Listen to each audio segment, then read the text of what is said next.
Olá, o Justiça em Questão de hoje fala sobre o direito do consumidor na hora de viajar. Fique atento antes de assinar um contrato de pacote de viagem.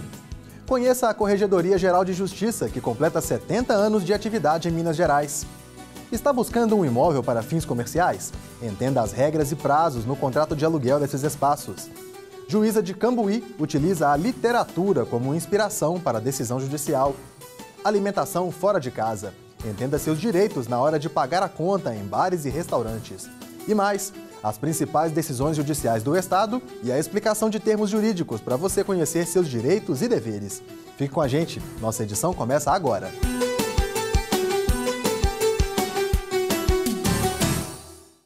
Férias é tempo de descansar e colocar o pé na estrada. Porém, antes mesmo de chegar ao local de destino, o consumidor pode ter aborrecimentos. Por isso, é preciso observar bem o contrato antes de fechar um pacote de viagem. Confira. Anúncio é que não falta para convencer o consumidor a fazer as malas e sair pelo mundo. Elaine diz que nasceu para viajar. Adora quando chega o momento de escolher mais um destino para visitar. Se fosse para juntar roupa, sapato, eu nunca tive essa mania, não. Eu prefiro juntar, viver com menos e conhecer mais lugares. Mas não basta apenas escolher para onde ir. É preciso atenção para decidir onde comprar. Recentemente, um casal foi indenizado após comprar pela internet 2 pacotes com destino à Bahia e não ter a reserva efetivada. É grande a oferta de pacotes de turismo. A facilidade de pagamento também ajuda a seduzir o consumidor, mas o cliente não pode se deixar convencer só por isso. É preciso observar outros detalhes, até porque, se procurar uma agência física para fechar um pacote, pode ser difícil cancelar o contrato depois de algumas escolhas. O Código de Defesa do Consumidor garante que qualquer contratação que não seja realizada no próprio estabelecimento, que seja fora dele, do estabelecimento, ele tem o direito de cancelar no prazo de 7 dias. Ele pode exercer esse direito de arrependimento. Se a compra for presencial? Se a compra for presencial na loja, ele não tem essa condição. Apesar dessa vantagem que a internet oferece, Elaine prefere a loja física. Mesmo pela agência, a gente compra praticamente de casa, porque você liga, pede o que você quer, aí recebe por e-mail e vai fechando aqui e ali. Eu procuro a agência mesmo, justamente por essa segurança, né? Além da comodidade, da gente ganhar tempo, eu tenho a segurança com a agência que eu já escolhi para comprar. E quem fecha as viagens para Elaine há 18 anos é Zenaide. A diretora de agência segue à risca o dever de informar o turista. A primeira coisa que eu acho que tem que ser informado é sobre o passaporte, a validade, quando precisa da vacina de febre amarela, chegar com antecedência de 3 horas antes no aeroporto, quando uma viagem é internacional, 2 horas com antecedência de viagem nacional. Além disso, é recomendado ter, durante a viagem, algum meio de contato com a empresa. Comprar na internet, depois, se ele tiver algum problema, eu não posso socorrê-lo. E comigo, eu olho tudo. O cliente tem o meu telefone pessoal, o telefone da agência, os contatos todos quando está viajando. Os contatos podem facilitar a solução do problema, caso ocorra. Quando há um problema na execução dos serviços, respondem solidariamente, ou seja, juntas, tanto a empresa com a qual eu contratei diretamente, como aquele prestador de serviço para a empresa. Eu posso ingressar com ação tanto contra apenas um deles ou contra os dois. Recomendável que se demande contra os dois, que a responsabilidade, segundo o Código de Defesa do Consumidor, é solidária. Para comprovar o dano, é bom que o consumidor guarde o contrato. Será uma garantia a mais, já que, em casos assim, é possível contar com o que se chama inversão do ônus da prova. Que você contratou a viagem, que estava programado o passeio e que o passeio X não se realizou. Ela cancelou, simplesmente não deu satisfação nenhuma. Isso aí, por si só, é uma prova mais simples, uma prova testemunhal, já auxilia para mostrar que o passeio não se realizou. Ou mesmo até alegando, a empresa terá que provar o contrário, que aquele passeio se realizou e se realizou na modalidade e qualidade contratada. Como ninguém organiza uma viagem para ter problemas, fica a dica para o consumidor. Então, saber onde que está comprando, saber se vale a pena, se vai chegar lá e ter o hotel, que várias vezes eu já vi gente chegando e não ter o hotel. Aí é só fazer as malas e Só divertir mesmo, só passear, mar e caminhadas, e, né, só a parte boa mesmo.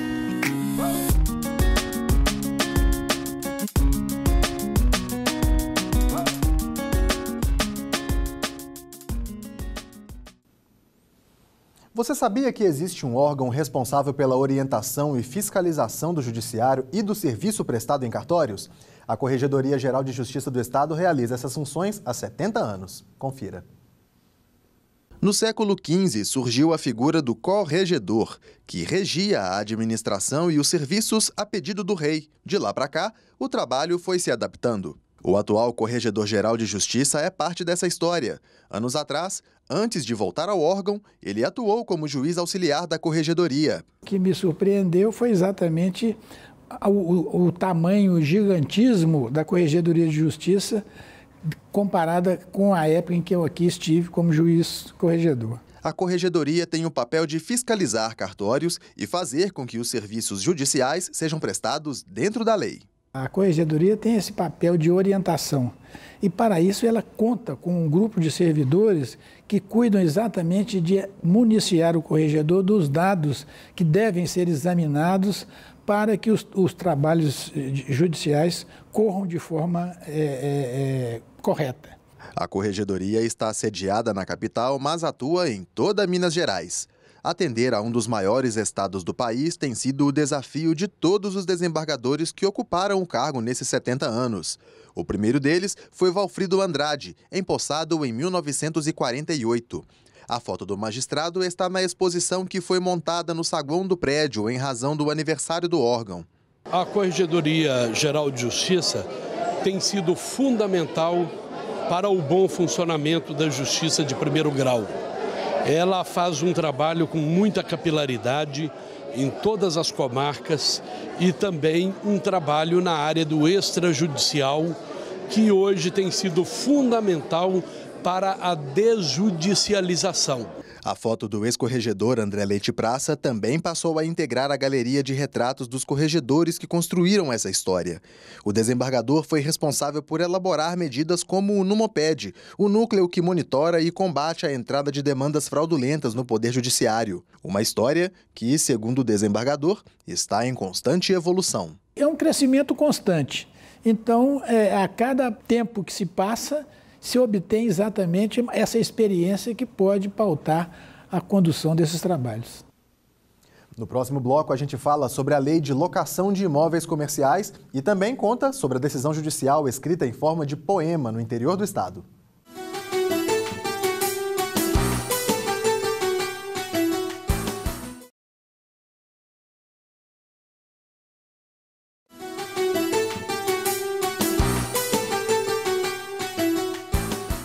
Estamos de volta com o Justiça em Questão, programa do Judiciário Mineiro. Fique agora com as sentenças que foram destaque no Tribunal de Justiça de Minas Gerais. É hora do giro de decisões. A 6ª Câmara Criminal do Tribunal de Justiça de Minas Gerais condenou um homem a 1 ano de prestação de serviços à comunidade por ter cometido injúria racial contra um guarda municipal. De acordo com a denúncia, 2 guardas municipais abordaram o acusado, que estaria fazendo uso de entorpecente. O homem resistiu à abordagem e foi levado para a delegacia onde ocorreu o crime. A 10ª Câmara Civil do Tribunal de Justiça de Minas Gerais condenou a empresa Transnorte a indenizar em cerca de R$16 mil por danos materiais e morais uma passageira que teve a bagagem incendiada durante uma viagem de Ilhéus, na Bahia, para Espinosa, em Minas Gerais. Os valores somados ultrapassaram R$8 mil. O magistrado entendeu que, constatada a perda das malas incendiadas no ônibus, compete à transportadora indenizar a passageira. A 16ª Câmara Civil do Tribunal de Justiça de Minas Gerais manteve decisão da comarca de Passos, que isentou a empresa jornalística Passos da obrigação de indenizar a Fundação de Ensino Superior de Passos. Segundo a instituição de ensino e o professor, o jornal publicou um artigo criticando a possibilidade de privatização do estabelecimento. Eles afirmaram que o texto era ofensivo à imagem do professor, pois o identificava como um dos culpados pela possível mudança. Os magistrados que julgaram o caso entenderam que não houve abuso no direito de informar, uma vez que foi noticiada uma alteração estatutária, não havendo na matéria informações de cunho calunioso, difamatório ou injurioso.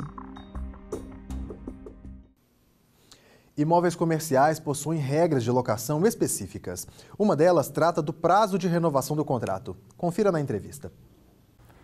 Desembargador, o que é a ação renovatória de locação não residencial? É a que protege o locatário comerciante do fundo de comércio, ou seja, ele vai ter direito a renovar o contrato por mais 5 anos, porque ele fez uma clientela, ele deu publicidade, aquele imóvel valorizou em razão da atividade comercial dele. Então, para evitar um abuso no aumento do aluguel, ele tem o direito à renovação. E quais são os requisitos dessa ação? Contrato escrito pelo prazo mínimo de 5 anos ou cuja somatória perface 5 anos. E também que ele o locatário, né, esteja no imóvel, no mesmo comércio por no mínimo 3 anos. E qual que é o prazo para ajuizamento dessa ação? Tem que ficar atento que o prazo é de 1 ano a 6 meses, um prazo decadencial, ou seja, se não observado acabou, 6 meses a 1 ano antes do término do contrato. Ok, muito obrigada, desembargador. As ordens sempre. De forma inusitada, uma juíza do TJMG proferiu uma decisão em forma de poesia. O fato envolvia um pedido de danos morais e aconteceu em Cambuí, no sul de Minas Gerais. Vou lhe contar um fato que é de arrepiar. O homem foi ao supermercado para a picanha comprar. Iria de um churrasco participar. Comprou picanha fatiada, quis economizar. O trecho desse poema poderia ter saído de um livro de poesias, mas, na verdade, é uma decisão judicial da primeira vara civil da comarca de Cambuí, na região sul de Minas Gerais. O processo tratava de um pedido de indenização por danos morais, feito por um consumidor que adquiriu carne de má qualidade. A indenização foi negada pela juíza Patrícia Viale Nicolini em sentença escrita em verso.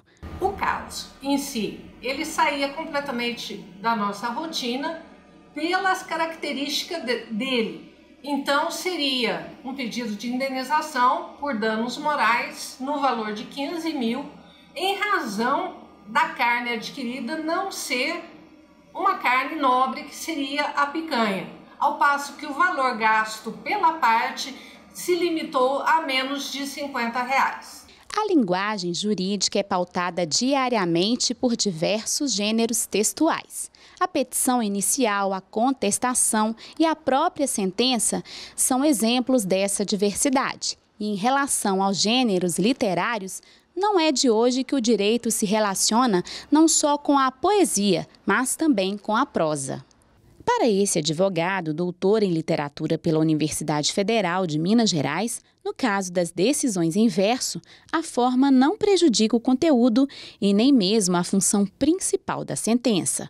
Nessa sentença, o que eu tenho percebido é que não há nenhum tipo de utilização aqui de subjetividades ou linguagens, alguns termos polissêmicos, utilização de metáforas, metonímias, e não há ficcionalidade nesses textos. São documentos, né, que têm um maior valor, são textos que possuem um maior valor quanto documento jurídico normativo do que como texto literário, artístico literário.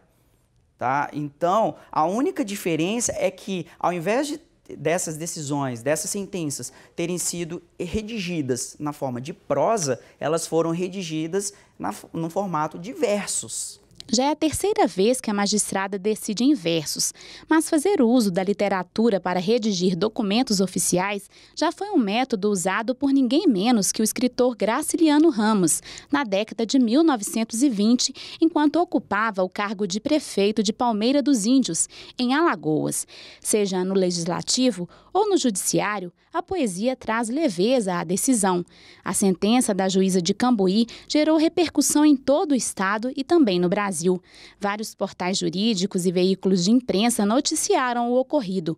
A magistrada ficou surpresa com a notoriedade do caso, mas destaca que o importante foi o cumprimento do objetivo principal do texto. Foi uma surpresa muito grande a repercussão que teve em canais respeitáveis aí da área do direito, e também eu acho que pelo fato da primeira vez a gente trazer a público uma certa banalização que está havendo do dano moral.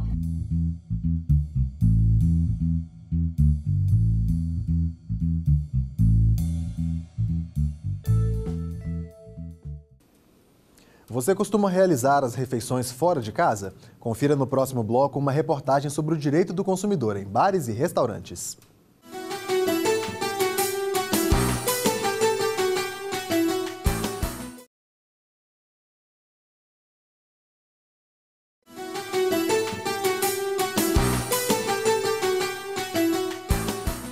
Você está assistindo ao Justiça em Questão. É hora de descomplicar mais um termo jurídico no quadro ABC do Judiciário. Executar é fazer alguma obra. Isso.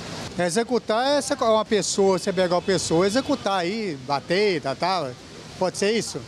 Executar é fazer algo. Eu executei um cheeseburger agora. Mais ou menos assim. Depende do executar. Pode ser executar dentro de lei, pode ser executar matar, ué. É verbo, né? Aí tem que saber o sentido, usar na frase. Execução é a fase do processo judicial na qual se cumpre a pena determinada na sentença de condenação. O termo se aplica aos processos cíveis e criminais. Muita gente faz as refeições diárias em restaurantes, mas existem algumas polêmicas que envolvem o serviço oferecido nesses estabelecimentos, como multa pela perda da comanda, o pagamento por desperdício de comida, a cobrança pela embalagem. Saiba quais são os seus direitos ao usar os serviços de bares e restaurantes. De acordo com uma pesquisa feita pelo IBGE, os brasileiros gastam em média 25% da renda mensal com alimentação fora de casa. Mas e os direitos envolvendo essa relação de consumo? Quais são eles? A Betânia Moura é advogada do Movimento das Donas de Casa e Consumidores de Minas Gerais e vai nos esclarecer algumas questões. Bem, Betânia, em relação à comanda, né? A gente sabe que há muita polêmica envolvendo a comanda. O que pode ou não ser feito em relação à perda da comanda? Em relação à perda da comanda, no caso do extravio, perda ou até mesmo furto, o consumidor deve procurar primeiramente o gerente do estabelecimento comercial e informar a ele o que ele realmente consumiu.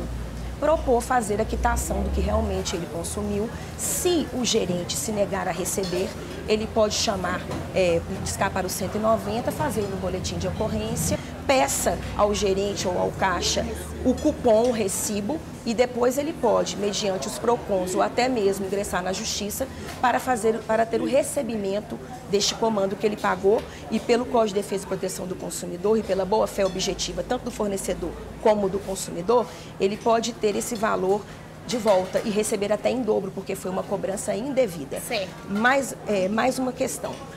O estabelecimento comercial não pode repassar para o consumidor uma responsabilidade que é dele, de estoque e de vendas de produtos. Então, cabe ao fornecedor, ao estabelecimento comercial, ser capaz de lidar com as questões de vendas e estoques. Não pode repassar isso ao consumidor. Repassando, isso é uma cobrança manifestamente excessiva em relação ao consumidor. Em relação à divisão de pratos, suponhamos que eu servi e quero dividir o meu prato com uma outra pessoa. E, em geral, como é feita essa questão? Totalmente permitido. Uma vez que o cliente passou, ou pesou, ou comprou aquele prato executivo, ele pode sim dividir. A casa não pode, o estabelecimento não pode, de forma alguma, negar fornecer talheres e uma nova louça, um novo prato para outra pessoa compartilhar aquela alimentação. É certo. Bem, Betânia, suponhamos que o restaurante tem ali uma carta de serviços, mas o consumidor decide fazer um prato exclusivamente de carne, de tira-gosto, de fritas. O restaurante pode cobrar por esse prato especificamente um valor diferente? O restaurante poderá cobrar desde que tenha fixada a informação de que, para um prato especificamente falando de tira-gostos, o valor será Y. Para simplesmente servir, será X. Se tiver essa diferenciação de valores, ele poderá sim cobrar, porque isso está vinculado ao direito de informação. É um princípio norteador do Código de Defesa do Consumidor, que a informação tem que ser devidamente clara para o consumidor. E em relação ao restante, né? A pessoa comeu, ela não deseja mais se alimentar, ela gostaria de levar o restante para casa. É possível isso? O restaurante deve conceder a ela um vasilhame para levar isso para casa? Tá. Esse tipo de alimentação é a alimentação que chamamos de alimentação em salão.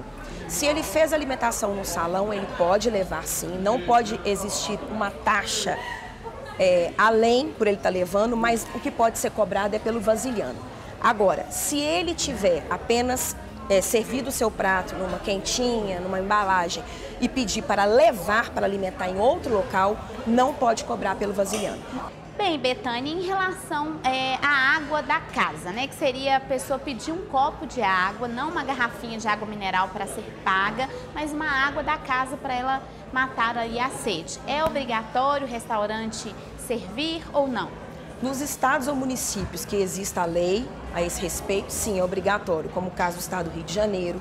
Já aqui em Minas não temos nada a esse respeito. Então seria um agrado do comerciante fornecer esta água potável, que é a água que ele oferece para os seus funcionários. Não seria obrigado a fornecer, não. Certo. E em relação à sobra no prato? Suponhamos que a pessoa comeu e ela não deu conta, né? Colocou além da conta. O estabelecimento pode cobrar pela sobra? De forma alguma, não pode cobrar pela taxa de desperdício. Até porque o consumidor ele já pagou por aquele prato, né? Então, se sobrou, não pode ter taxa alguma. Seria uma prática abusiva por parte do estabelecimento comercial.